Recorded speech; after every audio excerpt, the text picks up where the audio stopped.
খুব বকলেন, কানাই আর ওই গোপিনীর গৃহে যেতেন না মাখন থেকে।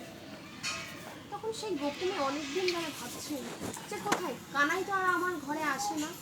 এবার সেই গোপিনীর অন্তর যেন দগ্ধ হচ্ছে, নিত্য নিরন্তর দগ্ধ হচ্ছে, আর ভাবছে কানাই তুই কি একবারও আসবি না রে আর আমার গৃহে মাখন থেকে? কিন্তু ভগবানের দেখা পাওয়া তো খুব দুর্লভ, তাই না? প্রভু বলেছে যে আমাকে কিন্তু আর ডাকলেও আমি আসবো না, এবার যদি তুমি মায়ের কাছে বলে দাও। কিন্তু সেই গোপিনী তো শুনলো না।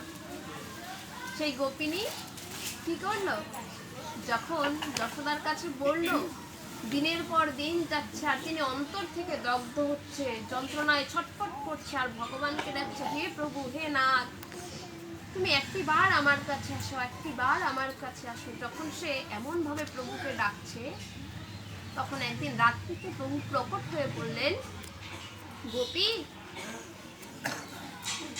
সেদিন তুমি আমার কথা শোনোনি, কিন্তু তুমি তথাপিও আমাকে যে এমন ক্রন্ধন স্বরে ডাকছো, আমি আর থাকতে পারছি না।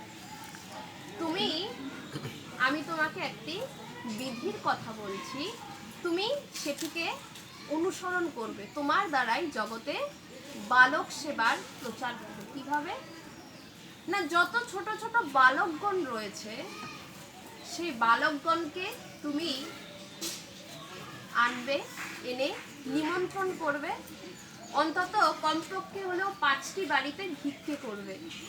ভিক্ষে করে এনে সেই বালকদের চরণজল করাবে, চরণজল করিয়ে তাদের মাল্য চন্দন অর্চনা বন্দনা করবে, এবং করবার পর তাদেরকে সেই 5টি বাড়িতে ভিক্ষে করে তুমি যা পাবে সেইগুলো রন্ধন করে তুমি তাদের দেবে। সেই বালকদের মধ্য থেকেই আমি পাবো, কারণ সকল বালকদের মধ্যেই আমি গোপাল রূপে বিরাজিত হয়ে রয়েছি। তাই তাদের সেবা করা মানেই আমার সেবা হয়ে যাবে, আর এর মাধ্যমেই জগতে বালক সেবা প্রচারিত হবে।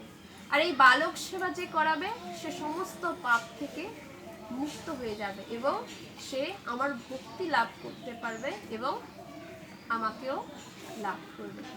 দয়াল ঠাকুর